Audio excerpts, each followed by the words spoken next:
Stove host. Yep, welcome into the HotStoveCast. I'm the Hot Stove host, Zach Simon. Thank you so much for joining me here on episode 108. Wow, it's been 8 episodes, pretty crazy. Thank you so much for joining. If you're a first-time listener, welcome. If you're along for the ride, thank you. It is All-Star Week, and yes, this week I have the son of a former All-Star, the son of Bobby Bonilla. Brandon Bonilla joins the show. Brandon plays in the Baltimore Orioles organization. He's a left-handed pitching prospect on the short season A Aberdeen IronBirds. Has such a unique background because his dad is, Bobby Bonilla. Bobby Bonilla, best friends with Barry Bonds, two-time All-Star. Bobby Bonilla has a day of the year named after him, for God's sake. July 1st is Bobby Bonilla Day, and I'll get more into that later. But basically, the Mets are paying Bobby Bonilla over $1 million annually until 2035 because of the genius of his agent, Dennis Gilbert. But yes, Brandon comes on the show. So happy to have him. It was a really spirited interview. Has a great attitude about him, a lot of personality, a lot of energy, really good interview. 20 minutes of Brandon Bonilla coming up soon. Also joining the show, Aberdeen IronBirds play-by-play broadcaster Michael Lehr. Thank you so much to him for facilitating all of this as well. Ballpark Chowdown will be at the IronBirds in something called Burgertopia. They've got a lot of options at the IronBird. Lehr was telling me how all of the options are now new at the stadium, and it all looks so good. I had a tough time deciding on one thing to eat. It was really good. I got this burger. It had coleslaw, pulled pork, pickles, and tomato on it, and it was really good. It's a good interview. You're gonna want to hear that later. Also on the show, new segment. It's called What's Cookin'. This is the HotStoveCast. So What's Cookin'? What's Cookin' is a segment about current happenings in Major League Baseball, things I think you'll want to know about. For example, this week I'm going to talk a little Chase Utley retirement. The trades. You got Brad Henn, Machado, Mike Matheny fired. And even on the Dan Patrick Show, MLB Commissioner Rob Manfred said that Las Vegas is a viable option for an expansion team. So just things like that you'll come to expect in What's Cooking from here on out. Also, a new segment sounder for Ballpark Chowdown, speaking of which. And lastly, here in the opening announcements, HotStoveCast.com is coming. Brace yourself. It's going to be awesome. Just a little teaser, there's going to be a designated page for Bark in the Park. So if that doesn't sell you on it right there, then I don't know how else to sell you. But I promise you are going to enjoy it. I will let you know when HotStoveCast.com launches. It will be very soon. But without further ado, let's jump into my first segment of the show, something I like to call Wild Pitch.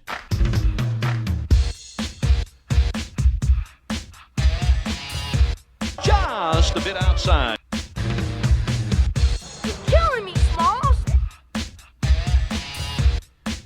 Erik Kratz, 38-year-old journeyman catcher, right? He's had a long career. I don't know how many teams he's been with, but he's been with a lot of teams. Last week, he stole his first base of his career. Keep in mind, he's a catcher, so they don't run often. But he stole his first base of his career without a throw. Good for him. That's so rare. Erik Kratz, they have these crazy stats. I've talked about a lot of random stats on the show, analytics. They have stats on StatCast by Baseball Savant, called sprint speed. So they literally track the sprint speed of players. So I, of course, looked at Erik Kratz's sprint speed.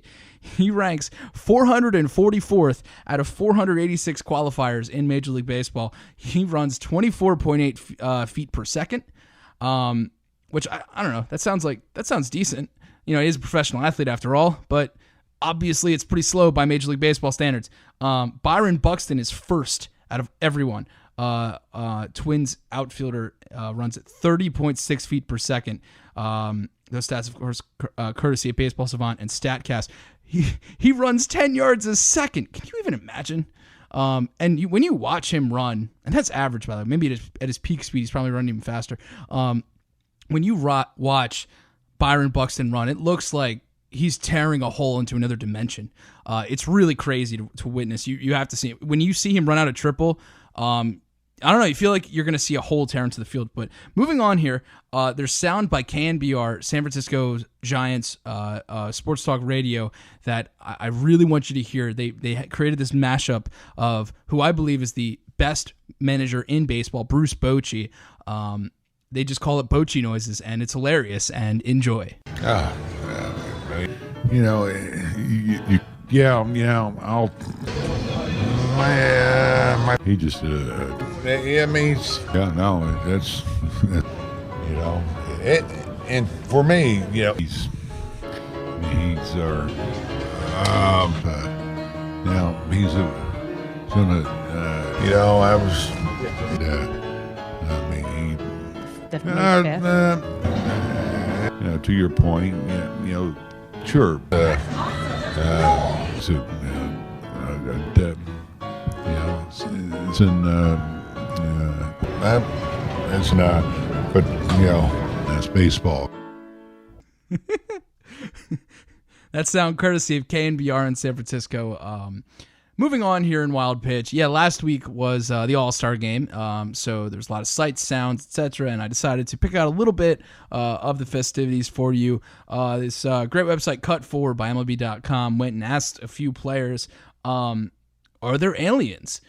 Do you believe in aliens? So the following players answer that question: Charlie Blackmon, Ross Stripling, Jed Lowry, Corey Kluber, and Garrett Cole. So here are their answers right here.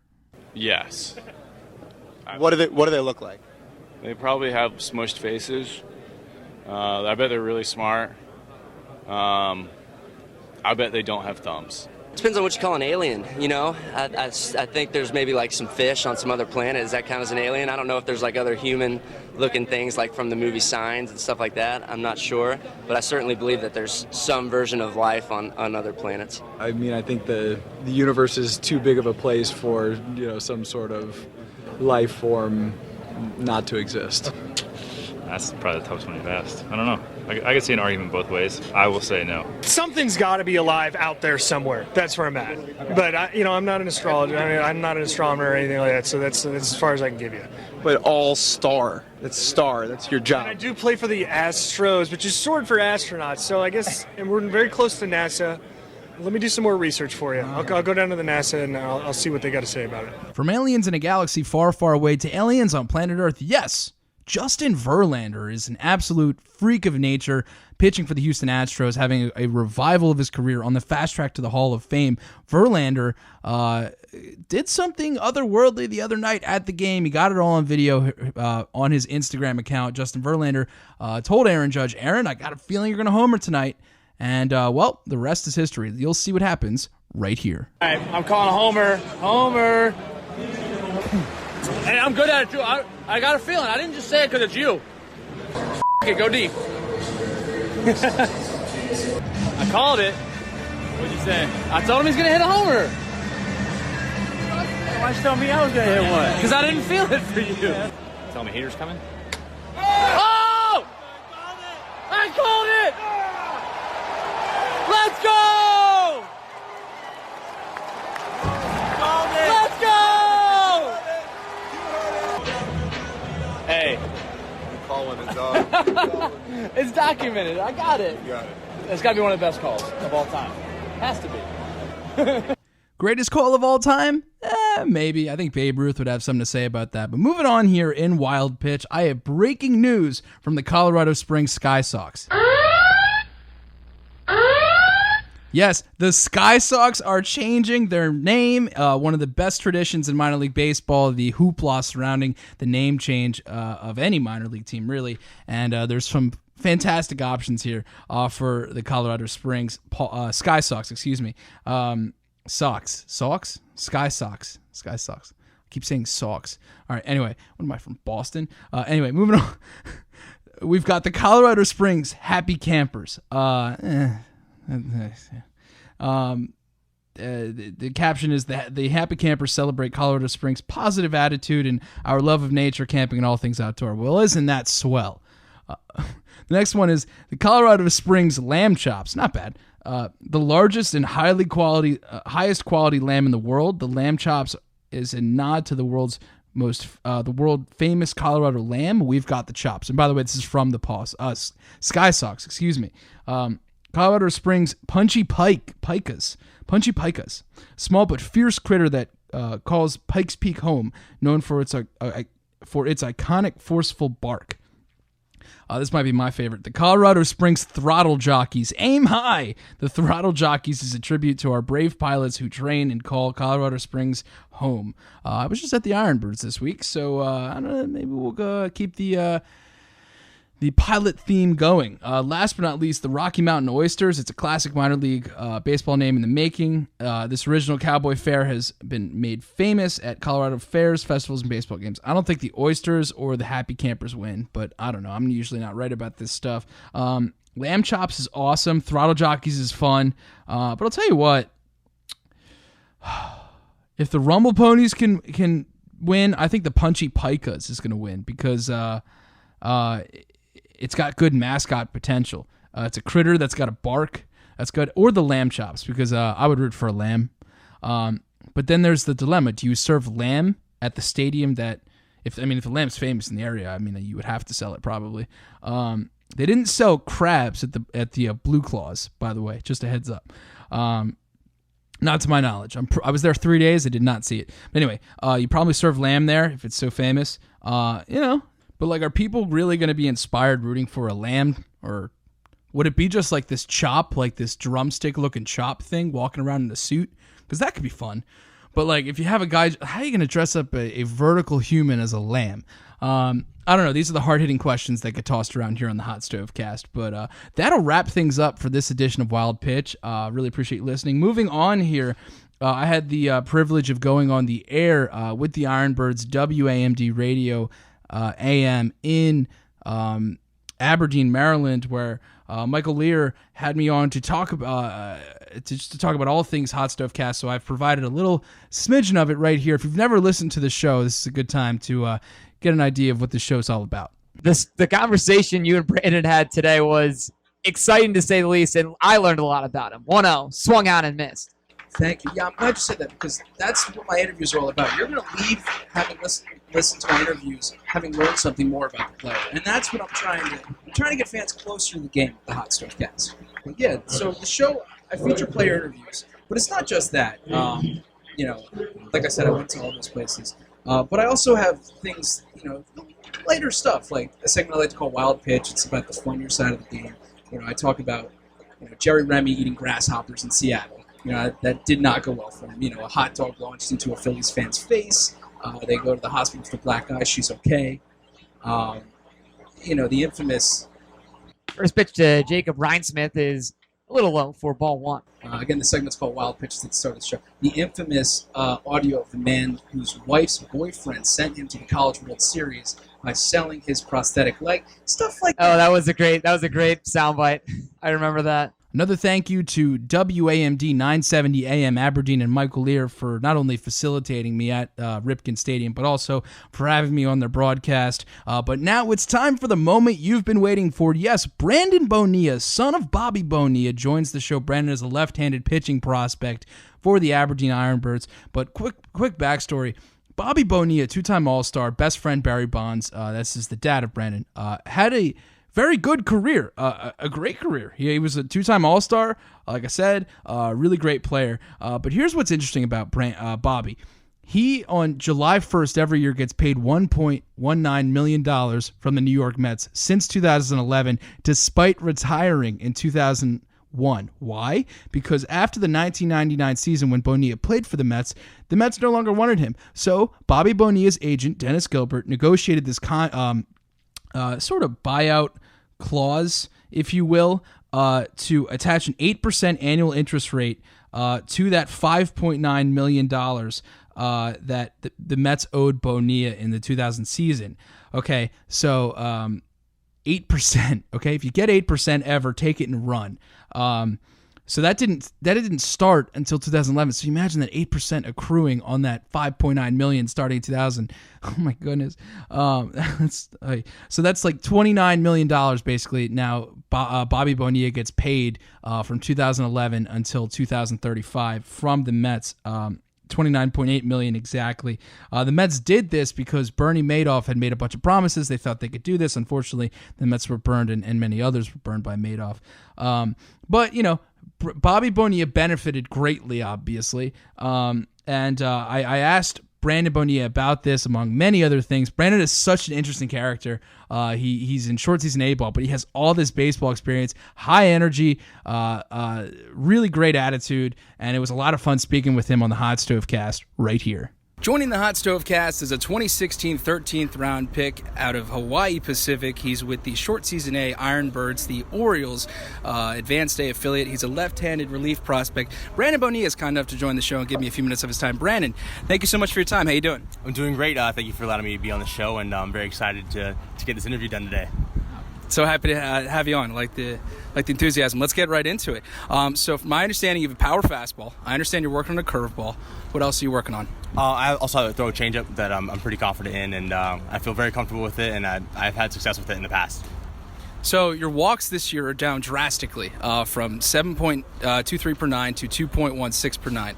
What changes have you made to better command the strike zone? Just from a standpoint of just trying to improve every year. Each day as well, just trying to improve, from catch play to just working on my drive mechanics. It's just getting better every day, and that's what I've really, taken into account this year, is just trying to, any way I can get my game to be better, just to do that and just continue that every day. Speaking with Brandon Bonilla, Orioles left-handed relief prospect. He has a unique background, and we're going to get to that later, but I want to sort of switch gears a little bit with you, Brandon, here. So the year is 2001. You're a bat boy for the St. Louis Cardinals. What do you remember about that day? Oh, man, it was a phenomenal day. Being able to be in the clubhouse with these guys, and Albert Pujols and Mark McGwire, it was just unreal experience seeing this, From shagging on the field in BP, I had an exuberant smile on my face. I was really excited, and it just felt great to be at Busch Stadium, It was just unreal. Being right by Tony La Russa, it was unreal. Albert Pujols, Mark McGwire, my goodness, what a treat. Brandon, it's my understanding you actually met Kiss. Yes, the Kiss. How old were you there? Gosh, I might have been I think 5 or so. It was an unreal experience. To this day, I still listen to Kiss. I think it's a legendary rock band. They're all-time greats right there. They're incredible. A little side note: I always wanted to be a rock star, always. And I always pictured myself. And you still can. It's never too late. It's not too late. You're right. I like the attitude. I always pictured myself as Gene Simmons. Coincidentally, the makeup, the over-the-top dancing, and craziness. Oh man, you never know. But Brandon, if you could do anything with your career that's not baseball, what would you do? That's a great question. I really love the game, but I also have a love for aviation. Ever since I was a kid, just flying, planes in general is always really cool to me. But I just love the game so much. I can see myself working in the game in some way. But either maybe culinary arts or something, or aviation. So, speaking of, you were pictured in Twitter, on Twitter at Brandon_Bonilla, as an let me just give you the direct quote. Unreal experience today at Andrews Air Force Base. Got a chance to visit the 113th Wing D.C. Air National Guard. Awesome to be able to check out some F-16s and talk to personnel. What inspired your love for aviation, warplanes and such, jets, and all that? Absolutely. Well, first of all, big thank you to my host family, Mike Rathburn and Miss Brandy. They are the ones that set that all up. But just my love for aviation goes back to my father when he learned how to fly a single-engine plane. So when he got his pilot's license, it really inspired me. And just being able to fly with my dad was a really, really cool experience. Very cool. And we're speaking with Brandon Bonilla, left-handed pitching prospect of the short season Aberdeen A IronBirds. Brandon's dad is actually Bobby Bonilla, who we just mentioned, and we will get to that later. But Brandon, I want to ask you talked about some greats earlier, Albert Pujols, Mark McGwire. Who did you most admire baseball-wise growing up? Wow, there's so many guys I could think of. I'm very close with Barry. Obviously, he's great friends with my dad, and he's my godfather, so I grew up a lot with him. And, Mike Fetters, he's one of my idols. He's like my mentor. I follow him closely. He's the pitching coach, or the bullpen coach right now for the Diamondbacks. And, we keep in contact every day. And he's someone that I really, really admire from a playing career and just from a coaching standpoint as well. Brandon, you wore number 42 at Hawaii Pacific. Was Jackie Robinson the inspiration for that? Great point. When I got to Hawaii Pacific University, I got there the second semester, so I wasn't there for the fall workouts. So they gave me the jersey, but I wore it with great pride. Jackie Robinson's obviously a very, very big deal in our game, and I'm very thankful for Jackie today because I wouldn't be where I am without him today. So I was very honored to wear the number 42. So it goes without saying, his impact on the game means a lot to you. Absolutely. That and Roberto Clemente, being of Puerto Rican descent, Roberto Clemente is a very, very important part for me in my life and just the game in baseball. Yeah, two just iconic figures in baseball lore. Brandon, you got to pitch in Hawaii, which is very rare among minor leaguers. What things were noticeably unique about the Hawaiian lifestyle compared to what you're experiencing in the States? Yeah, I must say the experience on Oahu was unreal. Just everything, just being able to play baseball in paradise, basically, was just unreal. The island, the people, the family, everyone was very nice, very kind, and they took me in as their own. So I was very thankful for that playing experience. Brandon, I see on your social media, and by the way, you can follow him on Twitter at Brandon_Bonilla. I see you post a lot of In-N-Out on your social media. Does it live up to the hype? Absolutely. I'm a big In-N-Out guy. A lot of people are like Whataburger, Shake Shack, Five Guys. Personally, me, big In-N-Out guy, double, animal-style fries. Can never go wrong. Oh, wait. One more time with that order? Double, animal-style with animal fries. Boom. There it is. What's animal style? Animal style, they got like a little bit of the chopped onions, the cheese. Boom, with the sauce. It's every time it works. Sounds good. I hear so many great things. I'm on it. Okay, but bringing it back to baseball. You're an IronBird. What is an IronBird? IronBird's a jet. Okay. I believe. Is that right? Is that right, Michael? Is that right? Okay, it's a jet. An IronBird is a jet. It's a jet. So, okay, when you're on the mound. Oh wait, quickly before I get to that. So, you are a jet now. You're an IronBird. But if you could be any bird you wanted, which bird would it be? Gosh, goodness. Oh, I think Cardinals are beautiful. But eagles as well. Eagles are just unreal, right? That's really American as well. A bald eagle. Sure. Let's go with that. Absolutely. It's America's bird. An Oriole though. An Oriole would be great though. Wait. Oriole would be great. Let's backtrack, guys. An Oriole would be phenomenal. Okay. You heard it. He wants to be an Oriole. So we talked about warplanes earlier. Okay. So when you're on the mound, you're basically at war. It's less violent, but you are at war. What's your mentality when you're on the hill? I really just want to get after guys. When I'm up there, it's me playing a game of baseball. I'm very fortunate to play this game, and I want to have fun, but I also want to compete. I really want to beat you, and that's what I'm going out there to do. I'm going to win, and I like to compete as a bulldog and really go after guys. Oof, I'm getting scared just talking to the guy. Brandon, and we're speaking with Brandon Bonilla, left-handed pitching prospect with the Baltimore Orioles. Brandon, do you model your game after any current players?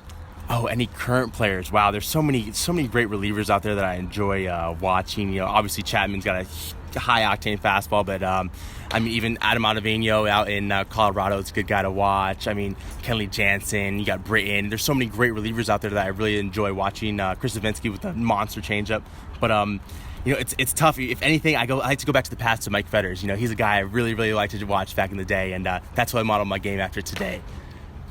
So, Mike, excuse me. You said Mike. Anyway, no, Brandon.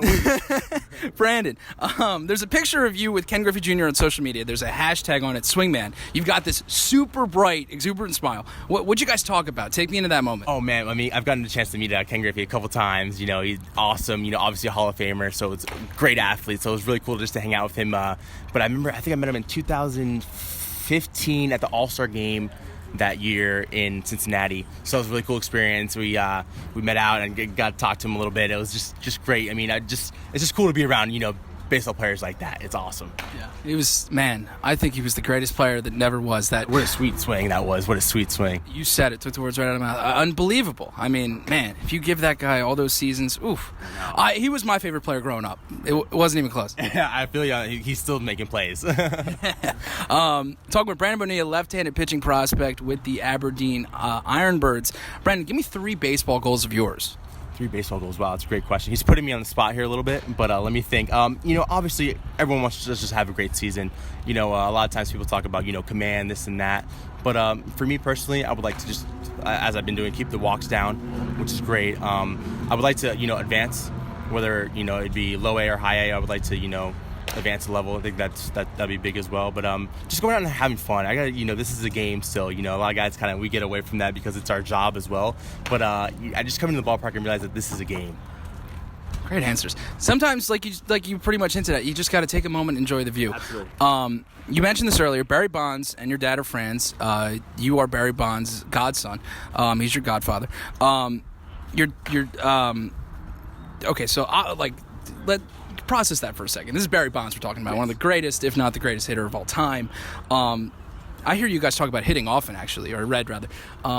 Tell me about some of the wisdom he's bestowed upon you, because what better guy to talk to about hitting than Barry Bonds? Absolutely. I mean, to this day, I thoroughly enjoy talking about baseball, especially hitting. There's times where I like to just go in the cage at home and just hit. It's very therapeutic to me. But just from a hitting standpoint, they've taught me so much, my dad and Barry, just about hitting, about the game, there's just so many things that come to mind where it's just, I have so much knowledge just from them about the game. It's awesome. Man, Barry Bonds, what a legend. We'll go to more Barry later. Okay, so I have this picture of you, and I'll show it for the listeners too. It's a picture of your dad and Barry Bonds. Barry Bonds, by the way, he's got this Carl Weathers facial hair that's just so on point. Do you aspire to have transcendent Carl Weathers facial hair, honestly, like your godfather?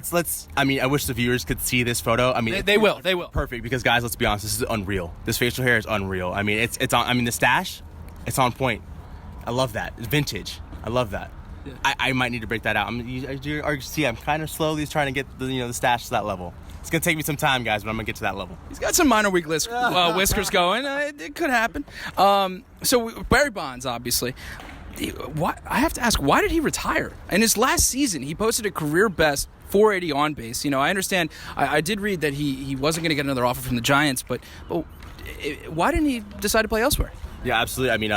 I think he still had 5 more years left in him. To be honest, I'm very biased. I'm close to him, so I personally feel that he should have still been playing. But at the time, I think the league teams weren't offering him the deal that he would have liked, and he already had a Hall of Fame career, so he decided to hang it up. But I still think to this day he could play right now, because I know he's in shape and he can do it. So he's quite the specimen. Hey, he's one of a kind. I wouldn't be surprised at all if he had stuck it around. He could have easily broken 800. Talking with Brandon Bonilla, left-handed pitching prospect in the Baltimore Orioles system. We kind of talked about this a little bit earlier. You've been around so many prodigious players: Smoltz, Bonds, Griffey Jr., Pujols, Glavine, Maddox. The list is long, your dad included. What's the most profound advice any of these players have told you? Gosh, I think this might have been in 2013. I am going to Cheesecake Factory with my dad, and we ran into Greg Maddox. And Greg Maddox, he was like, "Hey, Brandon, how you doing? Haven't seen you since the last time I saw him, I was a little kid." And I told him I'm pitching, and he was like, "Oh, that's great." He said, "Have you started scuffing the ball yet?" I said, "What do you mean?" He said, "Have you started scuffing the baseball yet?" And I looked at him with this blank face. I was like, I don't know. What do you mean? If it's scuffed, I throw it back. He was like, "No, you got to start scuffing the baseball, get the movement right." And from that point on, I was just like, oh my gosh, Greg Maddox just told me to start scuffing the baseball to get some movement on the ball. I was like, wow. It was an unreal experience, more so a funny thing. But I've been thankful to be around so many big leaguers that I've gotten little bits of each from different guys, and just great motivation and just great insight. So that's a little funny story, but if anything about those guys is that they all have unreal confidence. Their mindset is just on the next level, and that's something that I want to achieve as well, is to have that mindset of no one's stopping me type mindset. I've never heard that expression. Scuffing the baseball, Maddox. What is that? Scuffing the baseball. So you kind of scuff it with your glove, or scuff it on the ground so you can get more movement on the baseball. Yeah, so when he told me that, I was like, you know what? It makes sense. That's why you're a Hall of Famer, and your ball moved ridiculously. What a pro that guy was. Unreal. That guy was really something else. So Brandon Bonilla, left-handed pitching prospect with the Baltimore Orioles, Aberdeen, short season A, IronBirds. Brandon, you have a lot of baseball experience, yet you have not played a day in the majors. What's your favorite baseball memory? My gosh, my favorite baseball memory. I would have to say, 1997, I was a little kid, but that's when my dad won the World Series with the Marlins. And I remember being in the locker room as a little boy, and the fire alarms going off, champagne was just being, splattered everywhere. And I was so confused at the time because I was just so little. But, I remember my mom and my dad being there with me, and just seeing the excitement on some of these guys' faces. Guys were, smoking cigars. It was an unreal experience. I wish I was a little bit older, but just to see it at a young age, it stuck with me forever to this day. Wow. World Series champion, Bobby Bonilla. What an experience. Brandon, can you put into words how constructive it is to have a dad who was so successful at the big league level help guide you on your journey toward Major League Baseball? Absolutely. I'm very thankful for it. Every day, I'm thankful for him. And at the end of the day, he's just my dad. But knowing that he has that experience and he's done it for, so many years, it's awesome. If I ever have an issue, I talk to him about it, whether it's on the field or off the field. And although he was a hitter and I'm a pitcher, we could still talk about the game. Because, hitters want to hit, so I got to find ways around that. I'm just talking to him about some hitters' weaknesses and stuff like that has really helped me in my game. So I feel like you kind of hinted at this earlier or talked about this earlier, but would you say your favorite baseball, you and your dad, your favorite baseball memory with your dad, was it being in the locker room after the 1997 World Series, or is it something else? That was a great experience. There was one year my dad, he was out of the game, but my dad works for the Major League Baseball Players Association, and he works the All-Star games every year. And one year he took me in to, I think it was the National League side, and Tony La Russa was doing the pregame meeting, and I was in the clubhouse for this meeting, and just hearing Tony La Russa talk to 25, 30 All-Stars in one room, I was like, whoa, I'm in this room, and it's all All-Stars, and 5 Hall of Famers are in here as well. It was an unreal experience. That was pretty cool as well. I can't even imagine. What a room. Just the energy in that room. And then one time I was bat boy, I believe in Milwaukee, and my dad hit a home run, and meeting him at home plate, that was awesome as well. That was an experience I won't ever forget. Just seeing him, I was like, oh, this is sick, Oh my gosh, what a special moment. Do you have a picture of that? I don't know. I would have to go back and check it out, but it's definitely in my head as a photo. It's a snap. It's just something you'll never forget. Absolutely. Even that, someone's got it in a vault somewhere. I'm sure you can dig it up. Speaking with Brandon Bonilla, short season A, Aberdeen IronBirds left-handed pitching prospect for the Baltimore Orioles. We were talking about your dad, Bobby. He's on Twitter at GrandCRU5. The cover on his Twitter, the photo says, "I'm on Infield Chatter." And my understanding of what Infield Chatter is actually something very similar to what you and I are doing right now, kind of getting to know the player. But what does your dad do for Infield Chatter? So Major League Baseball Players Association started this platform for players called Infield Chatter. It's basically like a Twitter, but also it's just giving you viewers insight as to what these Major League Baseball players are up to. And some of these guys have really taken off with the platform. Some are still learning how to use it. So it's going to be interesting to see how Infield Chatter grows throughout the next couple of years. Very interesting. Yeah, it just started. Yep. And you know what? Any way we can get closer to the game, that's the mission of this show, the HotStoveCast. I want to bring fans closer to the game, get to help them get to know the players and such, and that's what it's all about. But absolutely, nearing the end here with Brandon Bonilla, left-handed pitching prospect with the Baltimore Orioles organization. Brandon, it's not every day a ball player has a designated day of the year. How thankful are you for your dad's agent, Dennis Gilbert? Dennis Gilbert, in my mind, He's a man of many things. Every time I turn on the Dodgers game, I see Dennis Gilbert right there sitting in the front row. I think he's had those season tickets forever now. I mean, Dennis is a very prominent guy in the game, and he does many things. But you know what? My dad and Dennis, they were very smart about it financially, and they're both smart guys, and they decided to set that up a long time ago, and it's paying off its dividends now. So it's cool to see. A lot of people come up to me and ask me about it. At the same time, it's just my dad. I don't really see much of it. On the day, sometimes I get texts from buddies oh yeah, say happy Bobby Bonilla Day to your dad, and I'm like, okay, but you know what? My dad's been very smart financially, and it's something I look up to as well. Just being able to spend money properly, and it's definitely a smart guy. It's not Bobby Bonilla Day here on the HotStoveCast. It's Brandon Bonilla Day, and we're still talking with Brandon here. Brandon, let's say you make the majors. Really, there's no other option, right? Yes. Yeah. Absolutely. So yeah. So you make the majors. Have you ever floated the possibility that you could have a successful major league career, and your dad could still be on a team's payroll long after you retire? I have not thought about that. That is a very intriguing question. No one's ever brought that to me, and let me say, guys, my mind is blown right now. So clearly my dad's winning, and he did an awesome job. Okay, Brandon Bonilla has got a lot of passion for the game of baseball. I saw you were quoted one time as saying, quote, "You walk into Camden Yards and you just feel baseball." What is it about baseball that just enables you to feel that passion for America's pastime? What is it? It's just a love from the game at a young age. Obviously, I just being able to be around the game. It's definitely helped. That I still love it to this day. But even as a kid, just when I'm out here at the ballpark, I feel like it's important, to reach out to kids and give them a ball or sign an autograph or play catch with them, because that stuff sticks with you for a very long time. I remember being a kid and being able to play catch with the player, shagging baseballs on the field. It was just I was just beside myself. So just trying to stay as a kid out there on the field personally is important too, because like I said earlier, it's still a game. We got to have fun. We got to enjoy these moments. Gotta enjoy the view. Last thing with Brandon Bonilla, left-handed pitching prospect with the Baltimore Orioles here at Ripken Stadium with the Aberdeen short season A IronBirds. Brandon, did you know that you shared a birthday with Hall of Fame pitcher Whitey Ford and Zach Greinke? I did not know that. Wow. My mind is blown, guys. Let me tell you, there's been some great questions this interview, and that one as well. That fact right there is just mind-blowing. Zach Greinke has a filthy, curveball, filthy stuff. I think Zach Greinke is great, and Whitey Ford is he's unreal. So hopefully I can fit in that category as well. Never know, one day. 10-time All-Star Whitey Ford. But wrapping up here with Brandon Bonilla on the HotStoveCast. Thank you so much for your time, Brandon. Thank you so much for having me. I appreciate it. Fantastic speaking with Brandon Bonilla, son of Bobby Bonilla. So many amazing stories. The guy has, really, I mentioned how he has all this baseball experience and hasn't even played a day in the bigs. Again, this is what the HotStoveCast is all about. I want to bring you closer to the game. And Brandon has stories like we just talked about that really nobody can touch. That story about him in the clubhouse at the All-Star game, speaking of the All-Star game this past week, is really incredible. I can't even imagine being in that position. Just imagine the energy in that room, even though, they're all people at the end of the day. But wow. And on top of that, Brandon Bonilla is pitching really well. In 9 1/3 innings at short season A, he has a 2.89 ERA. He's got 14 strikeouts and just 2 walks. He's cut down his walks 75% from last season. And if he keeps this up, he could be in line for a promotion sooner than later. He had a 1.93 ERA last season.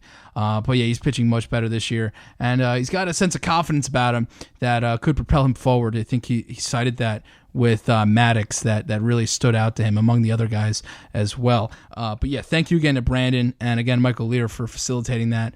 It was a great time. But moving on here in the HotStoveCast, it's time for a new segment about current events in Major and Minor League Baseball that I like to call What's Cookin'. Supper's ready! Come on, y'all! Been slaving over this for hours! You gonna eat your tots? I'll have what she's having. What's cooking, everybody? It's time for, what's cooking? Big news from the Dan Patrick Show. I mentioned this earlier. Las Vegas is being considered by Rob Manfred, the Commissioner of Baseball, as a viable candidate for an expansion team. That's pretty big news. They have the Las Vegas 51s there, the AAA affiliate of the New York Mets. Jeff McNeil, Peter Alonso, two of the best hitting prospects in baseball, really. You've heard me talk about them on Twitter and on this show. But you got the Vegas Golden Knights there. No guarantee if the baseball team that expands there goes to the World Series the first year, but we shall see about that. You got a Brad Hand trade to the Cleveland Indians today. Big news on the Indians front. They traded Francisco Mejia, catching prospect. I'm going to get to that trade next week because I want to give that one its due, and I'm going to let that marinate a little bit, but I do want to talk about the Manny Machado trade, and there's some interesting prospects to talk about there. First and foremost, Yusniel Diaz. They call him a stud. He's hitting .314 in Double-A. He walks more than he strikes out in 264 plate appearances. Those are amazingly positive signs, but something to be aware of that, he is only 21, so he gets a little bit of a pass here, but he does pop up 29% of the time, and that's definitely something to keep an eye out for. His line drives went from 32% last season to 23% this season, which to me says there could be some sort of an injury. He was in Double-A last season, so it's not like so that's a regression in a way. Plus last season he had a 434 BABIP, which, I guess with the line drive, I'm getting a little too technical here, but with the line drives, which makes a little more sense. Nonetheless, Yusniel Diaz, good player. Definitely the centerpiece of this trade. Other players of note, Zach Pop, a reliever sent in this deal. He's in high A. He's got a .33 ERA in 27 innings in Dodgers high A. He only has 23 strikeouts in those 27 innings. That .333 ERA will not stand. It's a little deceptive, but he's got a 3.6 xFIP. But I got to say, he's got a 67% ground ball rate. He's always had a high ground ball rate, so they could have something in Zach Pop, just 21 years old, 7th round pick. Moving on. By the way, they got 5 players. I've talked about 2 of them. Rylan Bannon. This guy intrigues me a little bit. something, now Jose Ramirez, Francisco Lindor, Jose Altuve have kind of changed this trend, but this guy's size could be restrictive if he was. 22 years old, 5'10", 180. He's got 20 home runs, though, in high A, 400 plate appearances.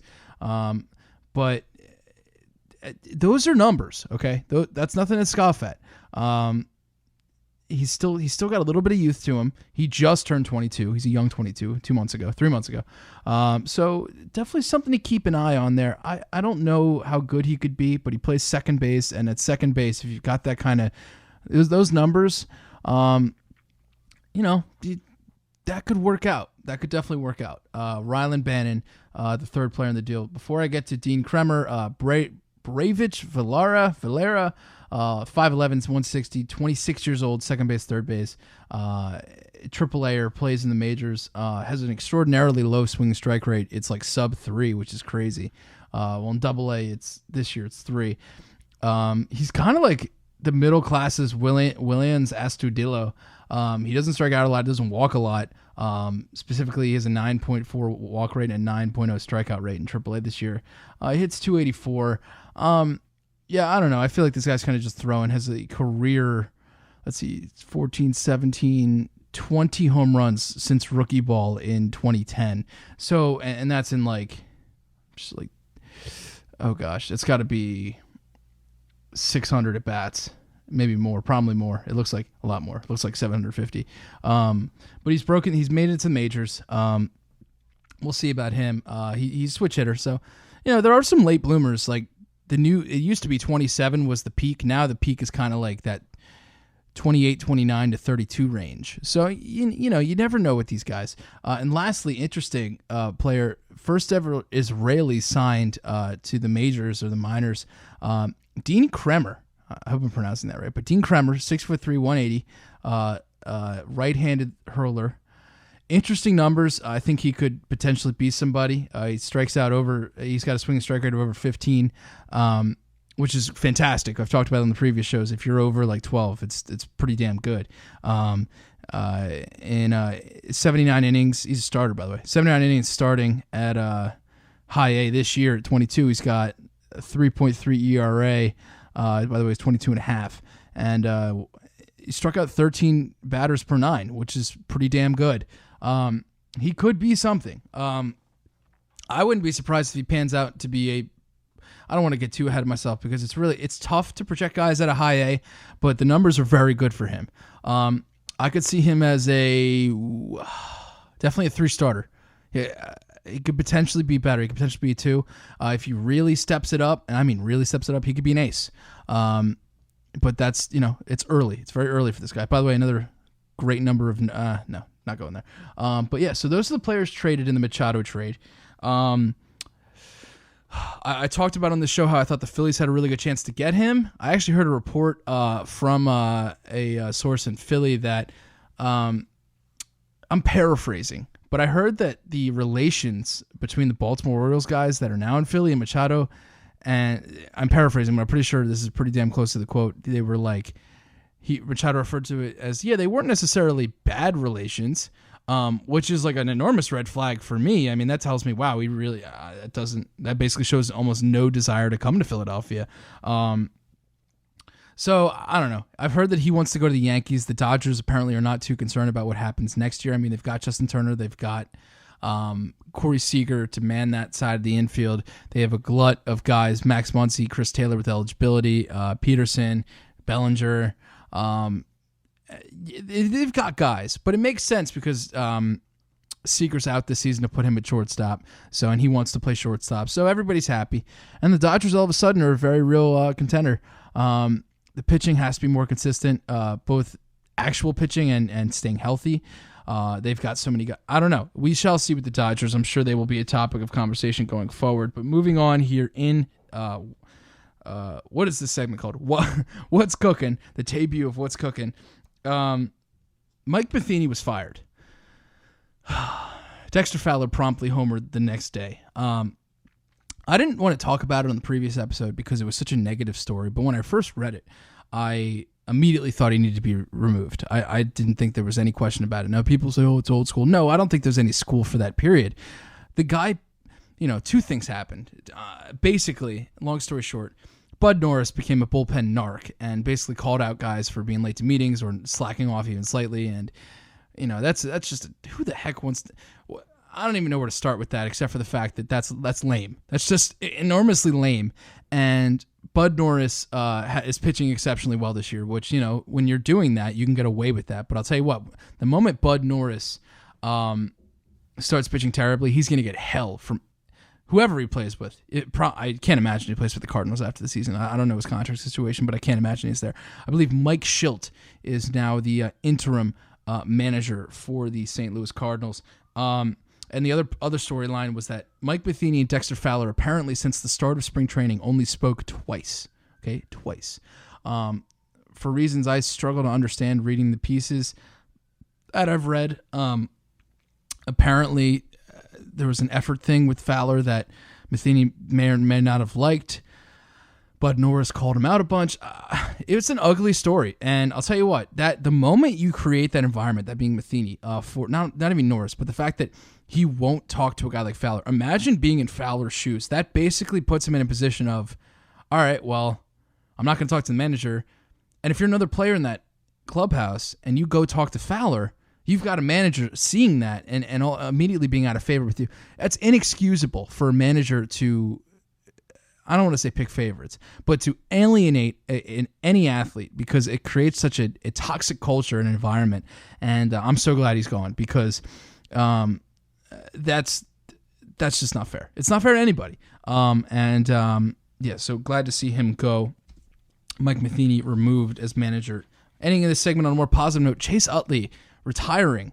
Speaking of the Dodgers, wow, what a career it's been for him. And when I initially thought about it, I was like, I don't know if he really did it long enough. Is he really a Hall of Famer? I don't know. But then I looked into the data, the stats, and I'm a Phillies fan, so I watched him very closely in his prime.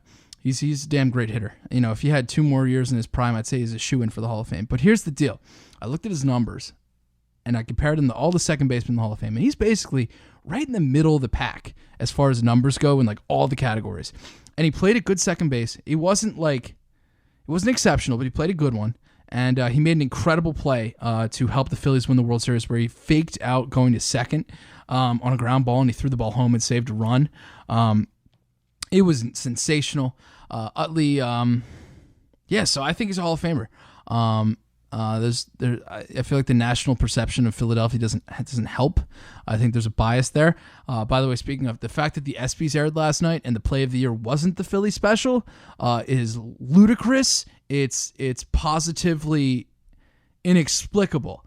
And I think that just goes to the national bias that I was talking about. But anyway, I don't like to disparage on the show. But yeah, so Chase Utley, Hall of Famer. So moving on here in the HotStoveCast, the first batter of the Home Run Derby was Rhys Hoskins, and I'm going to wrap up the Home Run Derby in a segment I like to call Batting Cleanup.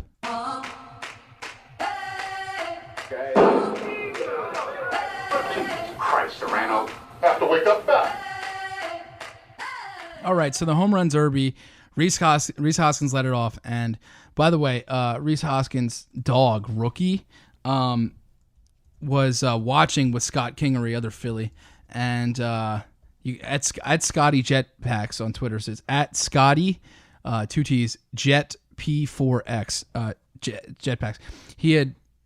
Scott was watching Hoskins' dog, and the dog was just completely uninterested in the whole competition. But when Hoskins came up in the second round, his dog was rolling around, going crazy, and saw him on the TV, and I got a real kick out of that. So check out Scott Kingery's Twitter if you want to see that, or just go to my Twitter. It's retweeted somewhere in that thread. But yeah, so Hoskins put on a show in the first round, hit 17 home runs, took everybody by storm. And what was awesome about Hoskins is that he wasn't really trying, and that's how you win those competitions, because you can't overswing, you can't. You'll get tired, and I have to make a note. I lamented the format of the Home Run Derby, and I have to say I take it back. It was compelling this year. I'm fine with it going forward. Really, I don't know how I feel about the bracket still, but I guess. No, yeah, it's fine. I'm all right with it. But yeah, so Hoskins did well. I think Aguilar was a little surprised by the moment. I don't know. He wasn't himself. Plus, his game isn't necessarily pulling home runs all the time. He's trying to hit in the opposite field. It's hard to take like a batting practice home, basically pitch and hit it the opposite way. Alex Bregman put on a show. Little guy's got a lot of energy. Good for him. Didn't quite make it.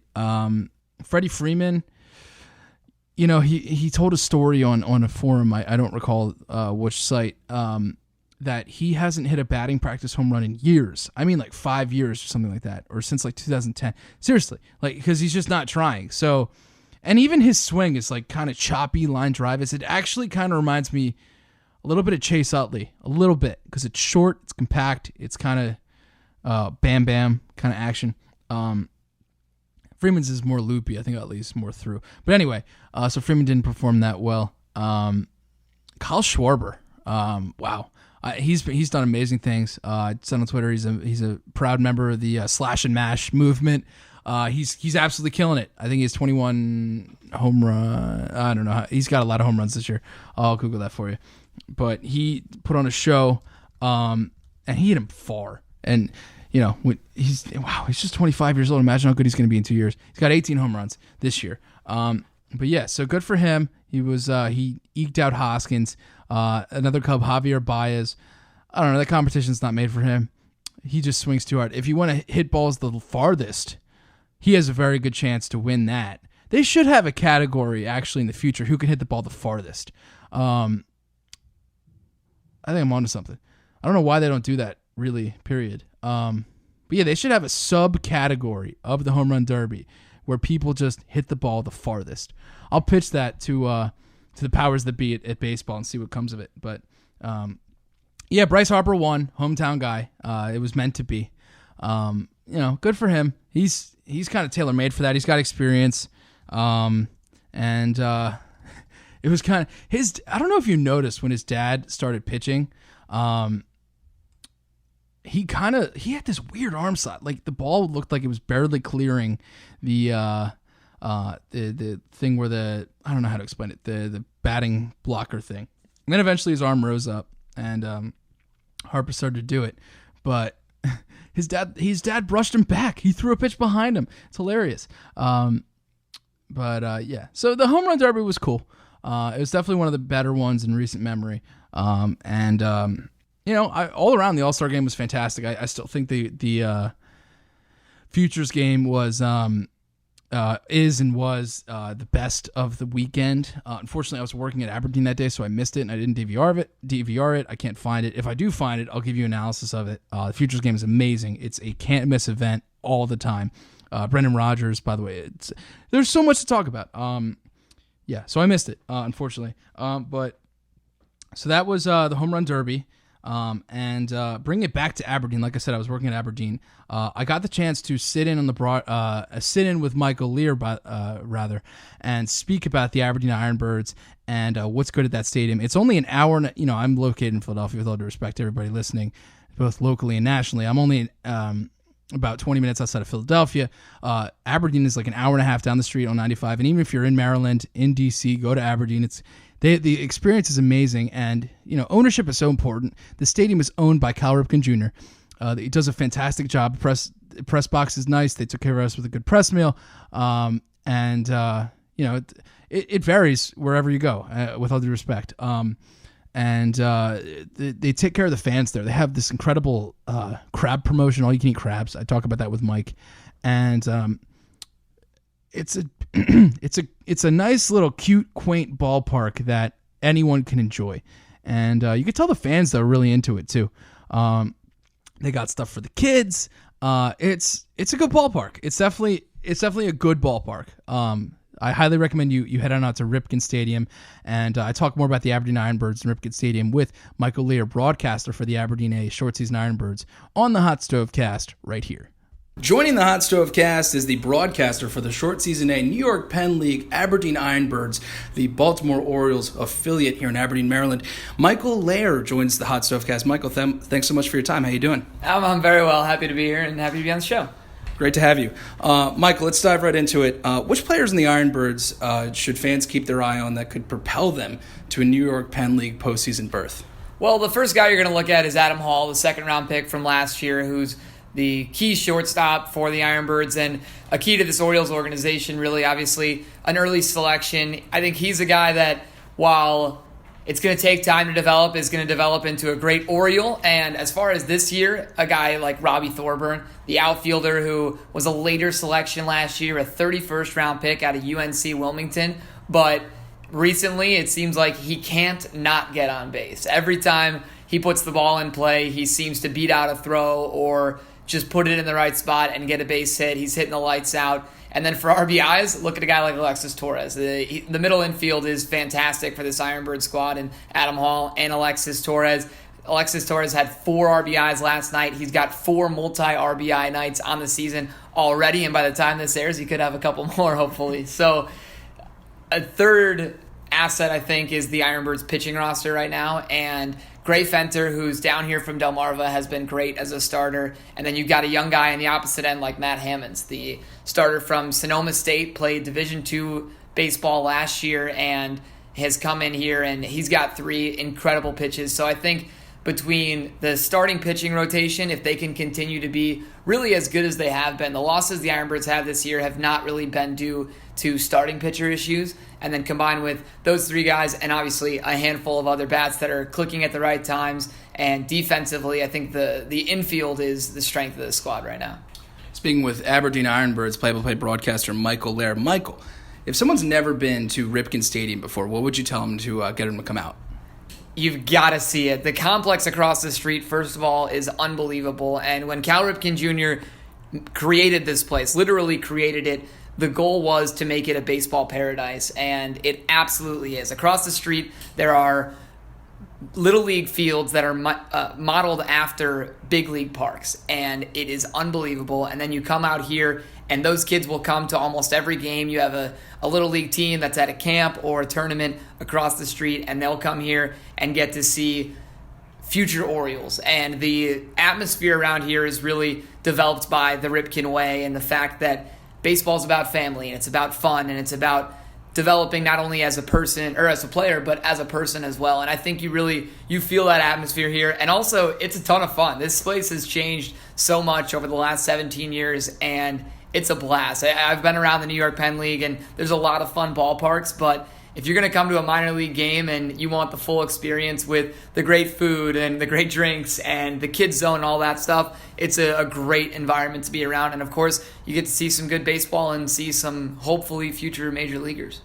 Today's July 19th, still a good chunk of the season left. Michael, what promotion should fans be excited for? The big one is Maryland Sports Weekend, which is next weekend, the 21st, 22nd, and 23rd of July. So on Friday night, Cal Ripken Jr. will be here. It's the anniversary, the 20th anniversary of the end of his consecutive games played streak. So that's the big one. And then the next day is the 1983 World Series group is going to be here to celebrate that win again. The trophy will be here, and fans can come out to that. And then Sunday, the Baltimore Ravens will be here for a pep rally. Their mascot and their cheer squad will be here to kind of promote the Ravens. So that's a really exciting weekend of Maryland sports. And then, of course, later on in the season, we've got the Aberdeen Steam Crabs night in the middle of August. And for the Bass weekend in Baltimore, we're playing as the Harford County Anglers. So that'll be fun. And then just every day there's something new, whether it's a new performer or a new act on the field between innings.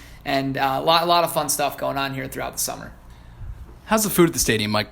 The food, I am not kidding, is so good. It has gotten so much better. We have everything brand new this year. And there are burritos and Philly cheesesteaks, the funnel cake fries. If you've ever listened to our broadcast, the funnel cake fries are unbelievable, and I cannot stop talking about them. They are fantastic. I'm a big Dippin' Dots guy, and I know Dippin' Dots are at every ballpark, but I love them, and you get a free cup of Dippin' Dots on your birthday here, so I'm trying to get a way to fake my birthday to be the rest of the summer because it already happened in May, and get myself a free cup of Dippin' Dots. But the food here is really good. It's turned around a lot more options, and a lot more variety of stuff, and just it's gotten to be top-notch. Breaking news, it is actually my birthday today, Mike. No way. No, it's not.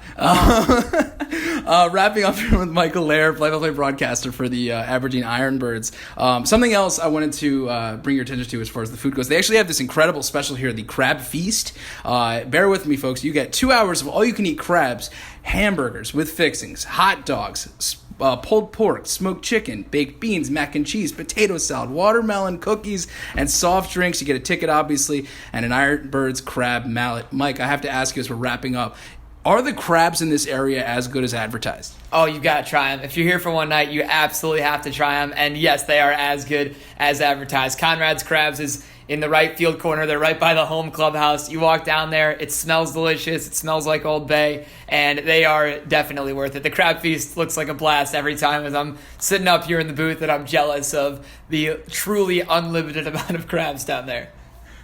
Thanks so much for your time, Mike. Mike, where can fans listen to the IronBirds, and where can fans find you on social media? We are on 970 WAMD, the AM station here in Aberdeen, and then also across the world, I guess, on khztv.com, and then the MiLB First Pitch app. We stream all home games on there, and you can find me at Michael E. Lehr on Twitter, and as well at IronBirds on Twitter. Thanks so much for your time, Michael. Thank you. Great speaking with the broadcast of the Short Season A Aberdeen IronBirds, Michael Lehr, here on the HotStoveCast. I talked a bunch about the Aberdeen IronBirds earlier in the show, and I'll get to Ballpark Chowdown later. But a couple notes on the IronBirds. Seamus Coran, 20 years old, he's batting .281. Robbie Thornton's hitting .297. A couple guys I want you to keep your eye on. The Short Season A is kind of tough to really analyze what's going on here. The pitchers, for example, only throw like 5 to 25 innings. This guy, Diogenes Alamengo, has a great 12.66 K through 9 in 10.2 innings. Really has my attention. But yeah, again, it's really tough to measure the talent of the guys at this level because, you have to go based on like draft position, pedigree, a guy like Bonilla's pedigree, performance, age. This level's literally 5 levels. 5 levels from Major League Baseball. But it's still fun nonetheless. And here at the IronBirds, they preach the Ripken way, which they have 9 pillars. It's kind of just a way of life, and I'll give you a little snippet of it here. Their mission is to inspire athletes through remarkable experiences. Their vision is to elevate every player's potential on the field and in life. They've got some core pillars. They had 9 values, by the way, not pillars. But anyway, core pillars: keep it simple, explain the why, celebrate the individual, have fun. Fun stuff, right? The 9 innings, 9 values: perseverance, integrity, fun, passion, commitment, teamwork, community, family, and character. It's just a way of being in life in Aberdeen and Baltimore and such, and it's not something necessarily that Bud Norris would find himself following. But nonetheless, the Ripken way is really an exceptional means of going about, just stuff in general. And part of that is their means and way of taking care of the fans of Aberdeen. And they really, I mentioned this earlier, they took care of me. They took care of the fans. The stadium's awesome. Get on out there. I'll tell you more about what they've got going on at Aberdeen. Actually, they have some amazing promotions coming up, like incredible, this coming weekend. And I'll tell you more about that in the segment I like to call Eighth Wonder. I'm just about that action, boss. Having the time of his life. And boom goes the dynamite. Yes, it's time for Eighth Wonder when I talk about promotions in minor league baseball. July 20th is tomorrow. The Aberdeen IronBirds celebrate the 20th anniversary of the end of Cal Ripken's prodigious streak of consecutive games played. That's 2,632 consecutive games played. I mean, wow. What more is there to say? He's the Iron Man. I don't know if anybody's ever going to beat that. But July 20th, same night, Delmarva Shorebirds have a Mike Seidel bobblehead giveaway and appearance. He's the weatherman for the Weather Channel. Pretty incredible role for that guy. Salisbury, Maryland native. He will be there in attendance this postgame fireworks. July 21st, the following night, it's the 35th anniversary of the Orioles' 1983 World Series Championship. The World Series trophy will be in attendance. You can get a photo with it. There's a pregame catch on the field as well. Same night, Syracuse Chiefs. It's Star Wars night, and they have a light sword giveaway. I want to go so badly. Are you kidding me? growing up, I always wanted a lightsaber. I don't, whatever. Moving on. July 22nd, also the Aberdeen IronBirds. It's an incredible weekend at the IronBirds. Get on out there. They have a Baltimore Ravens pep rally with Ravens cheerleaders in attendance, and it's unconfirmed if a Ravens player will be there. It is very possible it could happen, but regardless, you get the cheerleaders. It'll be a great time. And also at the Chiefs, again, it's the Wall of Fame day where Roy Halladay and other former Chiefs will be inducted into the Chiefs Wall of Fame. Halladay bobbleheads will be given out to the first 1,000 fans in attendance. July 24th, Aaron Nola socks at the Reading Phillies. Get yourself a pair. Keeping it themed with the IronBirds. The IronBirds have a military appreciation night on 8/9. They have a Babe Ruth celebration on 8/16. Jumping back a little bit, Friday, August 3rd, celebrations of Seven Kingdoms of Claws night. Fans get a special Reese Hoskins bobblehead at the Lakewood Blue Claws. Tuesday, August 7th, at the Trenton Thunder, they have an Aaron Judge bobblehead giveaway. It's pretty cool. A couple other promotions before we move on here. Friday the 27th, it's Beatles night at the Lehigh Valley Iron Pigs. It's also on the 28th. I've talked about this before. It's the Bruce Claus night. E Street Shuffle performs at the Blue Claws. So plenty of great promotions going on. And get yourself on out to the ballpark, Aberdeen IronBirds, and so many other places. But wow, it's getting late in the show, and you know what time it is. It's toward the end, and I like to talk about stadium food, among my favorite things. I had this burger at the Aberdeen IronBirds called the Pit Boss. I hinted at it earlier. It's really incredible. I miss it, kind of, honestly. And, I always shoot straight with you, and I got to be honest, I think it needed a little bit of salt and pepper, but it was still exceptional. Nonetheless, Ballpark Chowdown coming up here on the HotStoveCast right here. Royale with cheese. Royale with cheese. There's been a mistake. You've accidentally given me the food that my food eats. Leave the gun. Take the cannoli. You smell that? It's the smell of Ballpark Fare. Yes, it's time for Ballpark Chowdown here at the Single A Short A season affiliate, Aberdeen IronBirds, the home of the Baltimore Orioles affiliate. I'm here at Burgertopia, Hamburger Paradise, where they have an awesome menu. I'm here with Bradley. Bradley, how you doing? I'm doing pretty good. How about you? Good. Thanks for having me. And this burger looks sensational. I've got something called the Pit Boss. Why don't you tell me a little bit about this burger? I hear it's a bestseller. So it has a big burger on it with a pulled pork on top with pickles and barbecue sauce and coleslaw under the burger. I got a little extra tomato in there too. So you're telling me they put pulled pork, coleslaw, barbecue sauce, and a patty all in one thing, and pickles? Yes, sir. Oh, man. It looks so good. I'm going to have some pictures on it on my Instagram, Twitter. But they also have some other fantastic menu items. It all just looks so good. They basically put a mozzarella stick on a burger. Tell me about the cheese stick, and tell me more about your sandwiches before I dive into this Pit Boss. So the cheese stick is a burger with mozzarella sticks and marinara sauce topped on top of the burger, and it's a great choice.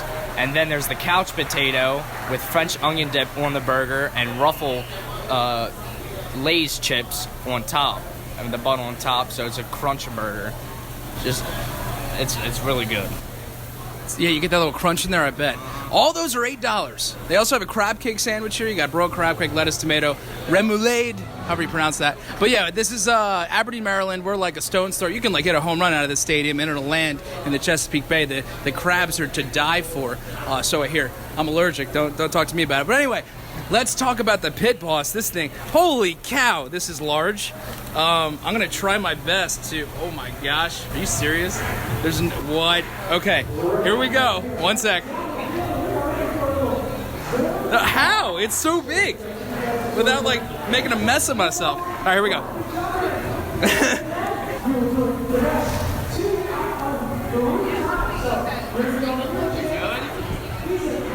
Oh, yeah, it's tangy. And you got that little sweetness of the barbecue sauce, the crunch of the coleslaw. Oh, that comes together so nice. It's the best seller. Yo, that's so good. That's literally, hey man, you could pay $8 for a burger, and I'm telling you, this is a big burger. I got sauce on my hand. I'm like, I'm having a hard time getting my mouth around this thing. And I take big bites. But yeah, this is fantastic. It's worth. You could get this, like I was saying, you get this burger outside of the stadium, and it'd be worth it. But yeah, I want to thank Bradley for your time here at Burgertopia at the Aberdeen IronBirds short season affiliate. Bradley, thank you. Thank you. Double dipping here on Ballpark Chowdown. Michael Lehr's request, or recommendation rather, the funnel cake fries are also apparently the best food in the park. And I got some of them, and I'm going to sample it for you right now. Jeez, that burger is enormous. Anyway, here we go. You ready? You know, it's funny.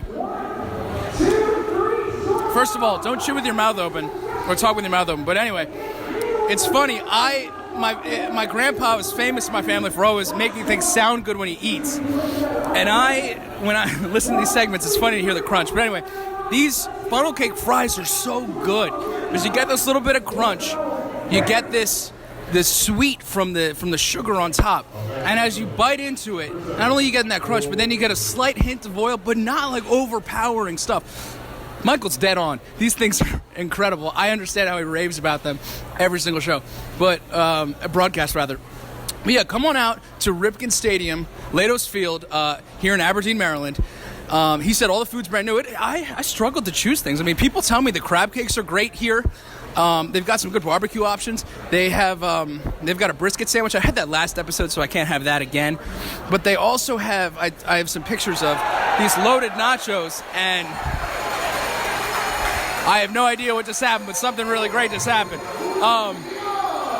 Anyway, get on out here to Ripken Stadium, Hamburgertopia, Ballpark Chowdown. More HotStoveCast right after this. Well, it's my dinner time, and that was Ballpark Chowdown, and I am hungry. So I'm going to get rolling here. Thank you so much for listening. A lot of fun today talking to Brandon Bonilla, Michael Lehr, and going to Ripken Stadium. I look forward to going back. It's a little oasis kind of north of Chesapeake and that whole area. It's a shame I can't eat crab, but if you do like crabs, get yourself on out there. Some of the best views on the East Coast.